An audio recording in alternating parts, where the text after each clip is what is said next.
Hi guys, welcome to A Cumbrian Lad Outdoors and welcome to today's video.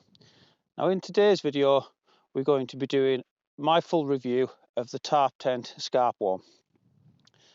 As you all know, I've had the Tarptent Scarp one for about 4 months now, and I didn't want to rush in and do an initial thoughts video. I wanted to get out there, use it and basically see if it lived up to the hype. So we're at camp today. That's going to be a separate video. You may have already seen that, or it may be the one after this. I'm not sure just yet. So what we're going to do is we're going to set the Scarp one up and we're going to have a closer look at it, run through the things that I like and also run through a few things that I'm not so keen on as well. So the Scarp one comes in this sil nylon bag. So I've got me stakes and I've got me main hoop pole in there, and I've also got the cross poles with me. So first things first, like I say, we'll get it set up and then we'll have a look at what I like and what I dislike. So when you get the Scarp one, like I say, it comes in this little sil nylon bag.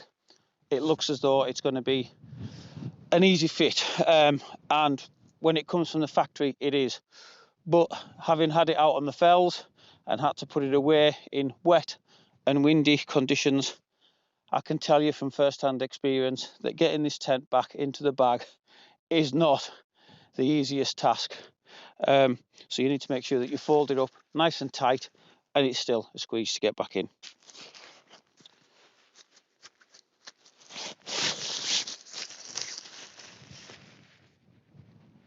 However, it is really easy to pitch. So as you can see, I've rolled it up nice and tight, and inside here should be my hoop pole and my bag with my tent pegs in it.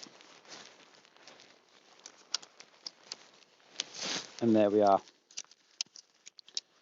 Both the main hoop pole and the two cross poles are 9mm Eastern poles. Very good quality, but they are ever so slightly different in length, so make sure that you don't get them confused. Again, the pegs come in a lovely little sil nylon bag, and you get 6 Eastern Nano stakes. They're extremely light and extremely strong. So far, I'm loving these. So we'll need 4 of these pegs or stakes to get the 4 corners pegged down before we can put the main hoop pole in. So we'll crack on and we'll do that.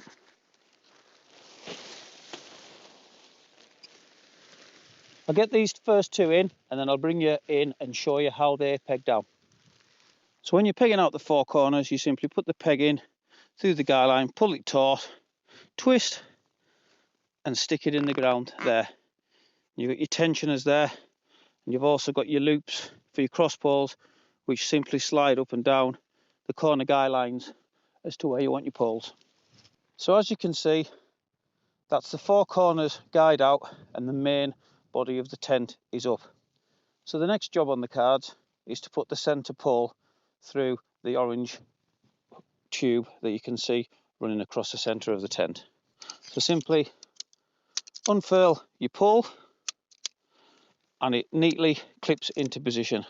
Like I say, these 9mm Eastern poles are extremely good quality.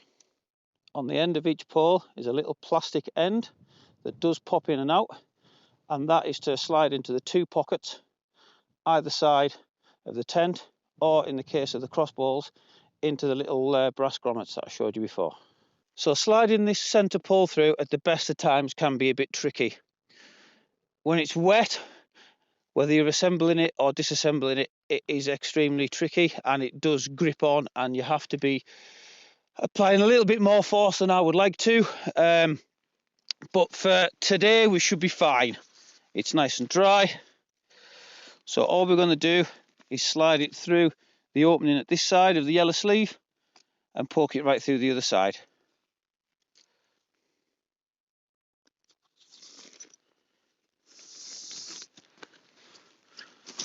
So as you can see, it's already quite tight.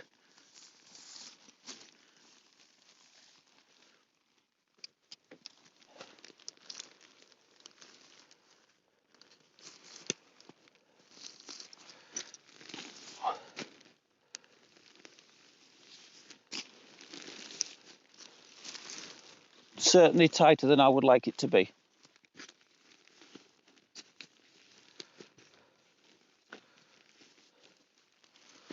So what, at this point, you can see there's quite a bit of tension in the tent. So what I like to do is just open up one door just about halfway, maybe 3/4, and that does take a little bit of tension out of it. So we'll continue to push that right through, but as you can see, it is very stiff.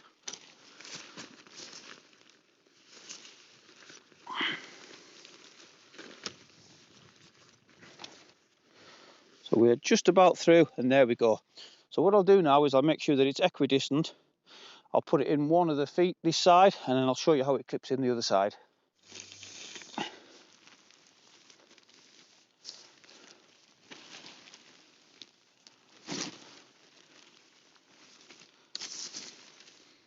So the pole simply goes into the foot socket this side.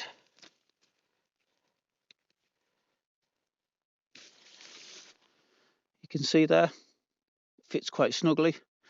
And I'll take it around the other side and show you how it goes in. So we'll push it through, which will lift the arch of the tent up.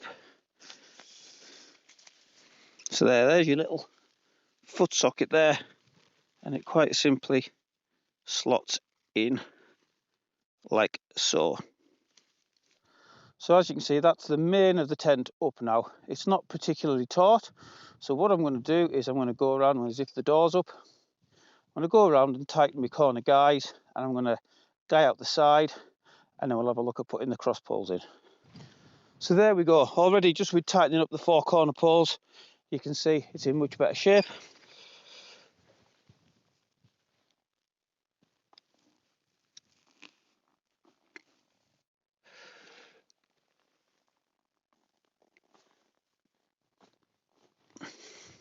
And there we go, you can see she's looking much sturdier already. You'll also notice this guy line here at the front.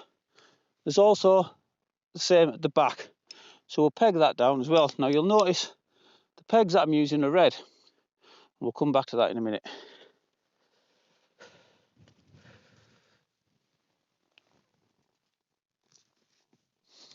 Okay, time for the cross poles. We'll get them unfolded and laid out. Okay, so what I like to do is put them both through the loop provided as a aftermarket product, because it never came with that, and the loop in the center of the tent there was too tight. So we'll slide them through this hoop and we'll get them set up.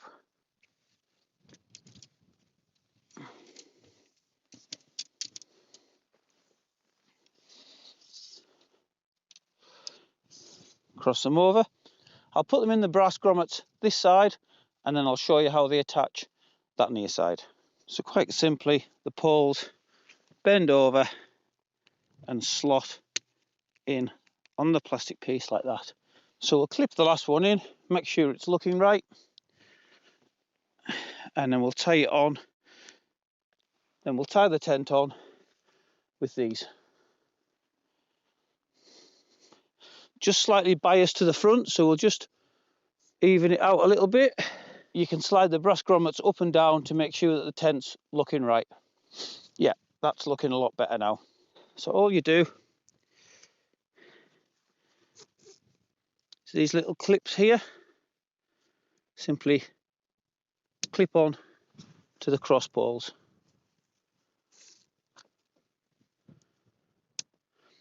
I'll bring you in a little closer. So yeah, they quite simply just clip on like so. So now that they're all on, you quite simply use the tail end of that strap and just pull it tight. So we'll go around the whole tent and tension it up.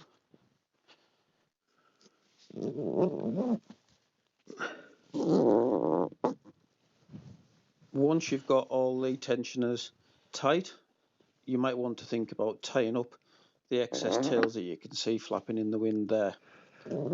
If it's windy, they do beat like a drum on the tent. And also, once this sequence is complete, you can unpeg your tent from the ground. You can pick it up and move it in a wanna.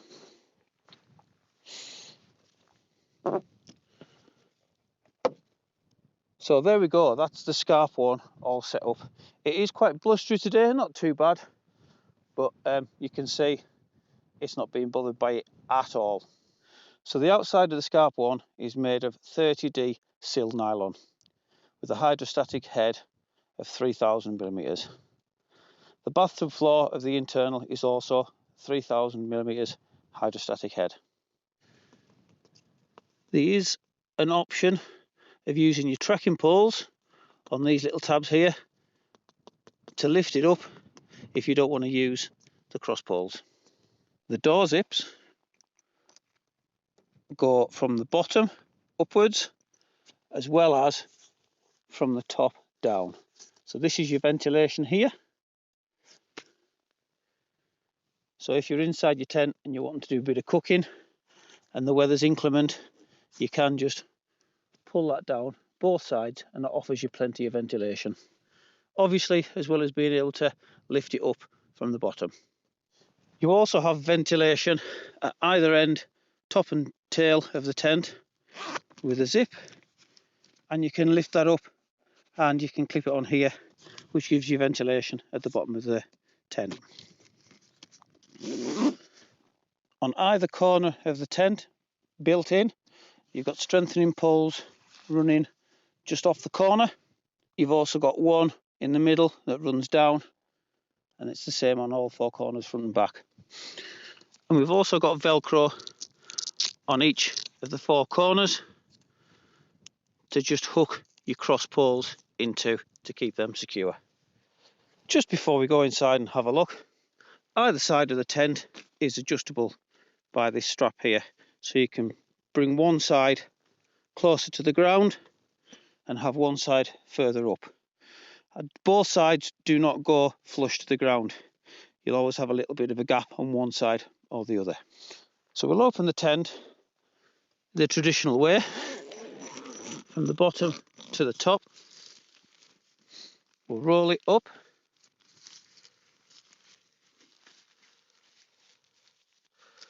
You do have to roll it up nice and tight because the way of closing the tent is just a little toggle and an elastic loop, and you clip it, and it is quite fiddly. Not the best. I'm sure a tarp tent can come up with a better way of doing that. Inside is actually even worse.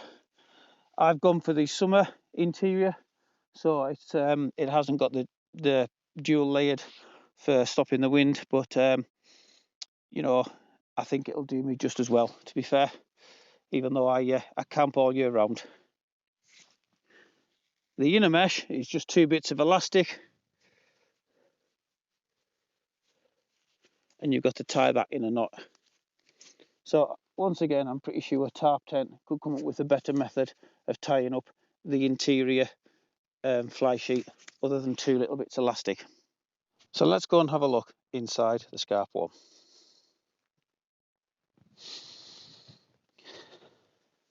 As you can see, it's an all-in-one setup, so you can use it just the outer with no interior, or you can set it up all in one with the interior. Plenty of room around the outside of the inner fly sheet and the outer fly sheet for ventilation. And as well as being able to adjust which side is high, which side is low, you've also got an adjustable interior, so you can make one side a larger vestibule than the other, or you can have two smaller vestibules. So inside it is a palace. Plenty of room, even for a fella of 6'3" like myself. In either corner at the back end, you've got little gear storage pockets, and you can also stick some stuff behind it as well. There is a hook at the top for hanging your light off. Generally throughout this tent, the stitching and the build quality is absolutely excellent. I can't really fault that. So yeah, let's just have a talk through some stats and some likes and dislikes that I have with the Scarp one. So before we go any further, I must admit this is my favourite tent by a long way. As much as I like my Fox 2, you know, the quality of build, the room, the extra room that I've got is fantastic. The pack size is 18 by 5 by 6 inches. So that pack's long but slim, if you like. Inside to the peak of the tent is 99 centimetres. The length from toe to head is 218 centimetres. 81 centimetres wide at the top and the bottom of the tent, and 132 centimetres at its widest point across the centre. Now there's varying weights available online as to what this tent weighs, but I've weighed it before I left home, and I've done this a few times, and it's always come in bang on the same at 1.42 kilos. If you add the cross poles into that, the pack weighs 1.86 kilos. And with the Tyvek ground sheet, it comes in totaling 2.05 kilos. Now you'll have noticed me putting 2 red pegs in before. That's because Tarptent only supply you with 6, even though you require 8 pegs to pitch the tent correctly. You'll also notice these side guy lines, what I've had to add myself. Tarptent do not include the side guys as part of the package, which, to be honest, I think is pretty shocking, really. When you're paying this kind of money for a top quality tent, it should come with everything you need to pitch it. I did pay $35 to get the tent seam sealed in the factory. It's worth every penny. I would just have made a mess of that, so definitely well worth $35. However, $20 for the Tyvek ground sheet, I wouldn't bother. I don't get on with that at all, and I've since managed to source one made by Lucy Quinton from Quintcraft. Another little dislike of mine is often when you make one porch area larger, so bringing the inner tent inside the tent towards the middle, this area can flap down a little bit, doesn't stay upright. So Tarptent might want to look at putting some elastic sewn in there, so when you reduce it, it nips it and keeps it in the bathtub. Another issue that I think Tarptent should address is give us the choice whether we want both ends of the tent down to the ground or not. If both ends go down to the ground, I can lift both up, have one up, one down, both up, whichever configuration I want. So if you are looking at this, you definitely need to be thinking about making both sides of the tent go flat to the ground and make it a true 4-season tent. So as I've already mentioned, the seam sealing service was $35. The tent itself was $479. The ground sheet $20, plus the cross poles, plus postage, which I paid an extra $50 for, so that's $100 in total, and an import charge of £79.